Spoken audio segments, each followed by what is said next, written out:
ሶማሊላንድ ለጅቡቲ ወደቦች አስፈሪ በሆነ የተወዳዳሪነት መንፈስ እየተከሰተች ነው። Unrecognized but stable, Somaliland has transformed Berbera into a modern port with major investment from DP World. The Berbera Corridor, a new highway to Ethiopia, positions the port as a direct challenge to Djibouti's monopoly. ኢሳያስ ደግሞ አሰብን ለኢትዮጵያ ከፍቼ በመስጠት የጅቡቲን እንጀራ አልበላም ሐራም ነው ሲሉ መሰማቱን እናስታውስ። አሰብ ከፊትካ ና ኢትዮጵያ ኢምፖርት ኤክስፖርት በአሰብ ከም ዝኸይድ ገርካ ለጅቡቲ ክትቀትላ ትኽእል ኢኻ ሐራም ከምዛ መሰለ ሓሳባት ኣብ ሓንጎልና ቅጅል ኣይብለናኒ ጅቡቲ ሓላል ግበረላ 4 ቢልዮን ህልዋ ወላ 5 ቢልዮን ህልዋ ሓላል ግበረላ። ኢሳያስ ትንሽ ቆይቶ ደግሞ አሰብን በሚስጥር ለግብጽ አሾልከዋል። ما بين اريتريا ما بين جيبوتي يعني بيتكلموا عن ايه؟ بيتكلموا ان مصر هترسل قوات تعمل قاعده عسكريه في اريتريا في ميناء عصب وفي ميناء دولي بتاع جيبوتي اللي اثيوبيا بتعتمد عليه. በሌላ አቅጣጫ ጅቡቲ የወደብ ቁማር ጀምራለች። ይህ ግብጽ ያነጣጠረችበት የጅቡቲ ዶራሌ ወደብ ነው።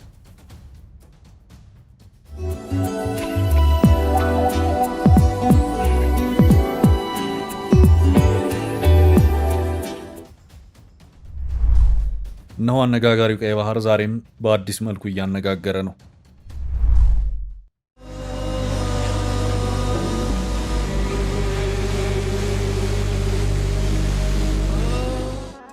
ዛሬም ቀይ ባህር ላይ ነን። አዲሱን የጅቡቲ ጂኦፖለቲካዊ ቁማርና አልጠግባይነትን ጭምር እንዳስሰዋለን።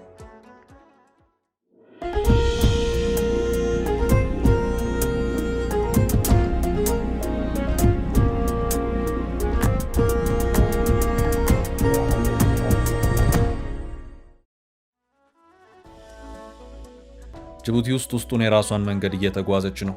ከግብጽ ጋር አዲስ የፖለቲካ ፍቅር ውስጥ ገብታለች። የግብጽ ባለስልጣናት ከሰሞኑ ጅቡቲ ቆይታ አድርገው በወደብ ጉዳይ መክረውና ዘክረው ወደ ካይሮ ተመልሰዋል። في تحرك جيوسياسي لافت وقعت مصر اتفاقيات لإنشاء موانئ بحرية مع إريتريا وجيبوتي في خطوة يراها الخبراء وسيلة لزيادة الضغط على إثيوبيا الحبيسة وغير الساحلية. ግብጽ የኢትዮጵያ ባላንጣ እንደሆነች ጅቡቲ ታውቃለች። ወደ ጅቡቲም ስትጠጋ ወደብ ፈልጋ ሳይሆን ጉዳይ ኢትዮጵያ እንደሆነችም የጅቡቲ ባለስልጣናት ያውቁታል። ግን ደግሞ የጅቡቲ ባለስልጣናት ግብጽ ማትቅርብን ኢትዮጵያንም እንፈልጋታለን እያሉ ነው። የተሳሳተ የፖለቲካ ቀመርን የሰሩ ይመስላል። Egypt is in a new movement in Djibouti. This new project is connected to the port and logistics. Since the issue is related to a port, it will directly concern Ethiopia. ጅቡቲ ሁለት ዓለም አቀፍ ወታደራዊ ባላንጣ የሆኑትን አሜሪካና ቻይናን ሳይቀር በአንድ ጠባብ ባህር ላይ ወታደራዊ ቤዝን በመስጠት ገቢ የምትሰበስብ ሀገር መሆኗ ሲታሰብ አሁንም ቢሆን ግብጽና ኢትዮጵያ በአንድ ላይ ማለቷ የሚገርም አይሆንም። ይሁንና በዚህ መሃል ነጋዴዋ ጅቡቲ ሁሉን ላገኝ ያለ ሁሉንም ያጣል ወደሚለው እያመራች ነው። ሌላ አዲስ ኃይል በቀይ ባህር አቅጣጫ እየመጣ ነው። ይህም አዲሱ የቀይ ባህር ሳቢ ኃይል ሶማሊላንድ ናት። አሁን ሶማሊላንድ ለጅቡቲ ከባድ ራስ ምታት ሆናለች። ሁለቱም ጎረቤት የሆኑ የአፍሪካው ቀንድ ሀገራት ሲሆኑ ጅቡቲ ካላት በላይ ሶማሊላንድ ብዙ ነገር ያላት አዲስ ሀገርና መከሰቷ የጅቡቲ ባለስልጣናትን እያሳበደ ይገኛል። ሶማሊላንዶች እንደ ኢሳያስ የጅቡቲን እንጀራ አልበላም ሐራም ነው የሚሉ አይደሉም።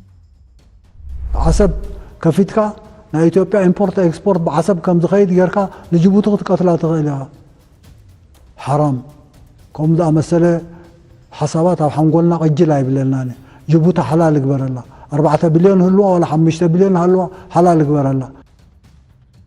ቀይ ባህር አጠቃላይ ርዝመቱ 2250 ኪሎ ሜትር ወይም 1400 ማይልስ ነው። የሚገኝበት ትክክለኛ ቦታ ሲመለከት በሰሜን ምስራቅ አፍሪካና በአረብ ሰላጤ ወይም አረብ ፔኒንዙላ መካከል ሆኖ ይታያል።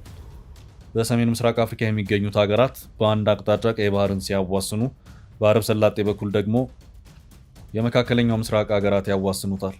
በሰሜን ምስራቅ አቅጣጫ በቀይ ባህር ዳርቻ የተደረደሩት ሀገራት ግብጽ፣ ሱዳን፣ ኤርትራ፣ ጅቡቲና አነጋጋሪዋ ሶማሊላንድ ይገኙበታል። በማዶ በኩል ማለትም በምስራቅ አቅጣጫ በአረብ ሰላጤ በኩል ቀይ ባህርን የሚያዋስኑት ሀገራት ደግሞ ሳውዲ አረቢያ፣ የመን፣ ዮርዳኖስና እስራኤል ናቸው። በአጭሩ ቀይ ባህር የአፍሪካና የእስያን አህጉር ለሁለት ሰንጥቆ የሚያልፍ ስትራቴጂካዊ ጠቀሜታ ያለው ባህር ነው።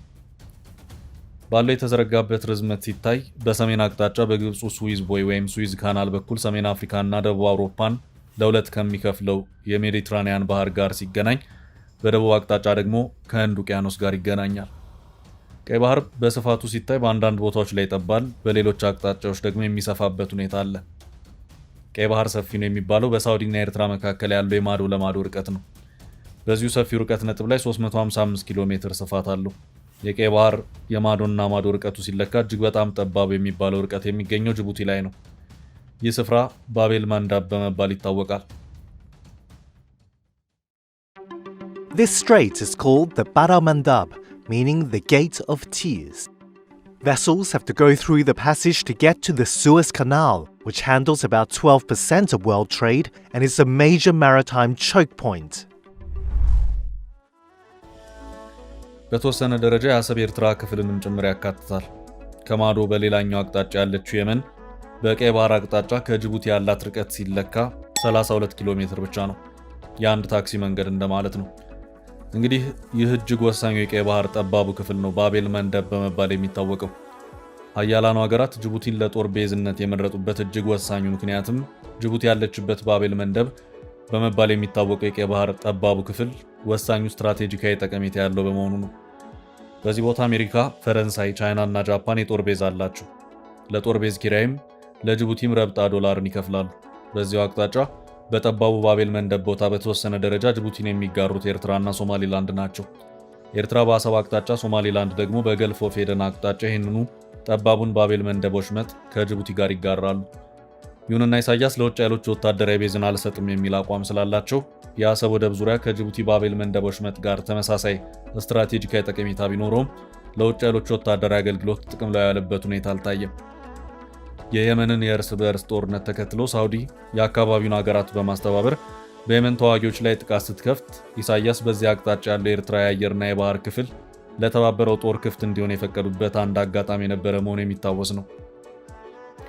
ይህ የሆነው እንደ አውሮፓውያን አቆጣጠር በ2015 ማለትም የዛሬ 10 ዓመት አካባቢ ነው።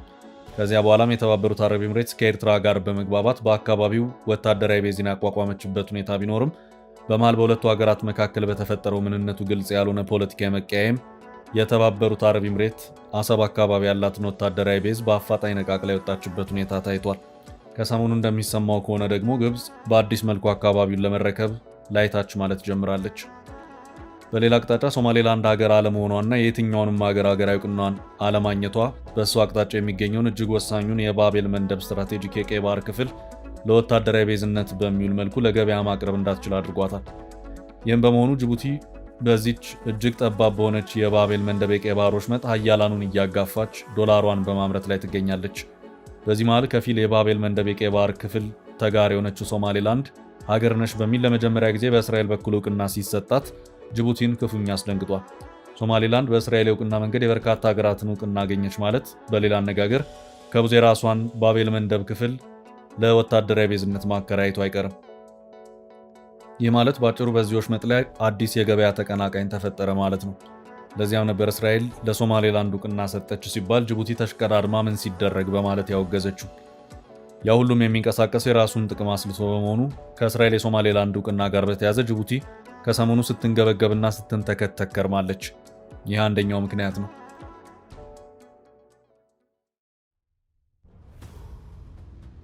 ከወታደራዊ ቤዝ ፉክክር በተጨማሪ ጅቡቲን ሌላ የሚያንገበግባት ጉዳይም አለ። እሱም የወደብ ጉዳይ ነው። 130 ሚሊዮን የሚሆን ሕዝብ ያላት ኢትዮጵያ Unrecognized but stable, Somaliland has transformed Berbera into a modern port with major investment from DP World. The Berbera Corridor, a new highway to Ethiopia, positions the port as a direct challenge to Djibouti's monopoly.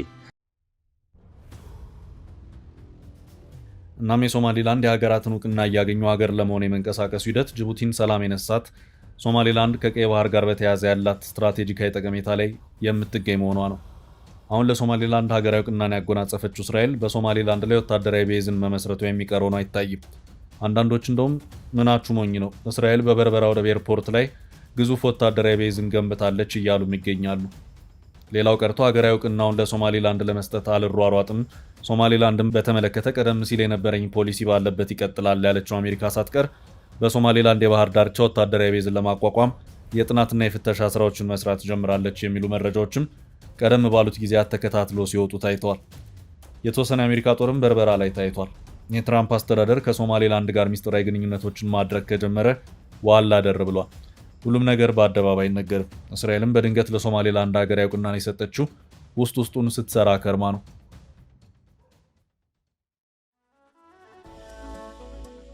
ዘአፍሪካ ፕላስ ከሳምንታት በፊት ባሰራጨው አንድ ዘገባው አሜሪካ ቀደም ብላ የበርበራ ኤርፖርትን ስታደስ የነበረ መሆኑን አመልክቷል። አሁን ሶማሌላንድ በርበራ ገቡ የተባሉት የአሜሪካ ጦር አባላት ቁጥራቸው ባይታወቅም ጠንከር ያለ ትጥቅ ያላቸው መሆኑ በዘገባው ተመልክቷል። አሜሪካ ከሶማሌላንድ ጋር ወታደራዊ የደህንነት መረጃዎችን ለመለዋወጥ ከዚህ ቀደም የሁለትዮሽ ስምምነት የተፈራረመች መሆኑን ይሄው የመረጃው ምንጭ የሆነው ዘአፍሪካ ፕላስ ባሰራጨው በዚሁ ዘገባው አክሏል። ዘገባው በርከት ያሉ በወታደራዊ አቅማቸው የፈረጠሙ ሀገራት በአፍሪካው ቀንድ ላይ ወታደራዊ ቤዝን የመሰረቱ መሆናቸውና እንደ ቻይናና ሩሲያ ያሉ ሀገራትም ወደ ቀጠናው እየተሳቡ መሆናቸው አሜሪካ ከጅቡቲ ወታደራዊ ቤዟ በተጨማሪ በሶማሌላንድም ተጨማሪ ወታደራዊ ቤዝን ለመገንባት ፍላጎት እንዲያድርባት ያደረገ መሆኑንም አክሎ አመላክቷል። እስካሁን ባለው ሁኔታ በዚህ ጉዳይ አሜሪካም ሶማሊያም ሆነች ሶማሌላንድ ያሉት ነገር የለም። ጅቡቲን የሶማሌላንድ ጉዳይ እንዲያንገበግባት ያደረገበት አንዱ ምክንያትም በወደብም በወታደራዊ ቤዝ ኪራይም ተቀናቃኛዋ ሀገር ሆና ብቅ እያለች መሄዷ ነው። እንደ ኢሳያስ ሐራም ነው የጅቡቲን እንጀራ አልዘጋም አላለችም። በነገራችን ላይ ትራምፕ እስራኤልን ተከትዬ ለሶማሌላንድ ሀገራዊ እውቅናን አልሰጥም ሲሉ ሰሞኑን ያሳውቁ እንጂ ፖለቲካ እንደየሁኔታው ተለዋጭ ነው። ትራምፕ ደስ ባላቸው ጊዜ ሶማሌላንድ ሀገር ናት ሊሉም ይችላሉ። ከሶማሊያ ተገንጥያለሁ በሀገርነት ወቁኝ በማለት ላይ ላለችው ሶማሌላንድ ሀገራዊ እውቅናን ለመስጠት ጠበቅ ባለ እንቅስቃሴ ላይ መሆናቸውን የሚያመለክቱ መረጃዎች ከወደ ዋሽንግተን ሲወጡ መክረማቸውንም እዚሁ ጋር ማስታወስ ጭምር ይገባል። የአሜሪካ ሴኔት የውጭ ግንኙነት የአፍሪካ ጉዳዮችና የዓለም ጤና ፖሊሲ ንዑስ ኮሚቴ ሰብሳቢ የሆኑት ሴናተር ቴድ ክሩዝ ፕሬዚዳንት ዶናልድ ትራምፕ ለሶማሌላንድ ሀገራዊ እውቅናን እንዲሰጡ ከወራት በፊት ይፋ ደብዳቤ የጻፉ መሆኑ የሚታወስ ነው። በአሜሪካ የሕግ መወሰኛ ምክር ቤት የውጭ ጉዳይ ኮሚቴ የአፍሪካ ጉዳዮች ንዑስ ኮሚቴ ሰብሳቢው ሴናተር ቴድ ክሩዝ በዚሁ ለፕሬዚዳንት ትራምፕ በጻፉት ደብዳቤያቸውም አሜሪካ ለሶማሌላንድ ሀገራዊ እውቅናን እንድትሰጥ የሚያደርጓትን አሳማኝ ያሏቸውን ምክንያቶች ዘርዝረዋል። በዚህም ሴናተሩ ሶማሌላንድ የአሜሪካ ቁልፍ የጸጥታና ዲፕሎማሲ አጋር በመሆን አሜሪካ በአፍሪካ ቀንድ ቀጠና የብሔራዊ ደህንነት ጥቅሞቿን እንድታስከብር ከፍተኛ ሚና ስትጫወት መቆየቷን በደብዳቤያቸው ላይ ጠቅሰዋል። ከዚሁ ጋር በተያያዘም ሶማሌላንድ የአሜሪካ ጦር ሰፈርን እንድታቋቁም መጋበዟን፣ ከእስራኤል ጋር ግንኙነቷን ማጠናከር እንደምትፈልግና የአረብ ሀገራት እስራኤልን ግንኙነት ያሻሻለውን የፕሬዚዳንት ትራምፕና አብርሃምስ አኮርድ የተባለውን ስምምነት እንደምትደግፍ ክሩዝ በደብዳቤያቸው ያመላከቱበት ሁኔታ ታይቷል። በዚህም ሴናተሩ ሶማሌላንድ ለአሜሪካ አስተማማኝ አጋር ሆና እንድትቀጥል አሜሪካ ሀገራዊ እውቅናን ልትሰጣት ይገባል ሲሉም ጠይቀዋል። ይህ እንግዲህ የሆነው እስራኤል ባለፈው አርብ ለሶማሌላንድ ሀገራዊ እውቅናን ከመስጠቷ ከወራት በፊት ነው። ከእስራኤል አንጻር ሴናተሩ ያሉት ነገር ሁሉ ሆኗል። እናም ትራምፕ እስራኤልን ተከትለው በአዲስ የእውቅና ሀሳብ አይመጡም ማለት የፖለቲካን ከጥቅም አንጻር ያለውን የተለዋጭነት ባህሪ ጠንቅቆ አለመረዳት ነው። ሶማሌላንድ በትራምፕ አስተዳደር በኩል ሀገራዊ እውቅና እንዲሰጣት እየሰሩ ያሉት የአሜሪካ ሴኔት የውጭ ግንኙነት የአፍሪካ ጉዳዮችና የዓለም ጤና ፖሊሲ ንዑስ ኮሚቴ ሰብሳቢ የሆኑት ሴናተር ቴድ ክሩዝ ብቻ አይደሉም። ሌሎች በርካታ ሴናተሮችና የኮንግረስ አባላትም አሉ። የኮንግረስ አባሉ ስኮት ፔሪም ሶማሌላንድ ኢንዲፔንደንስ አክት የሶማሌላንድ የነጻ ሀገርነት ረቂቅ በሚል አዘጋጅተው ለኮንግረሱ አቅርበዋል። ፕሬዚዳንት ትራምፕም ቢሆኑ ከዚሁ ጋር በተያያዘ ጥያቄ ቀርቦላቸው በሰጡት ምላሽ ጉዳዩ ስብስብ ቢሆንም እየሰራንበት ነው ሲሉ በአስተዳደራቸው በኩል ነገሩ ጠበቅ ተደርጎ እንደተያዘ የሚያስታውቁ መሆኑ አይዘነጋም።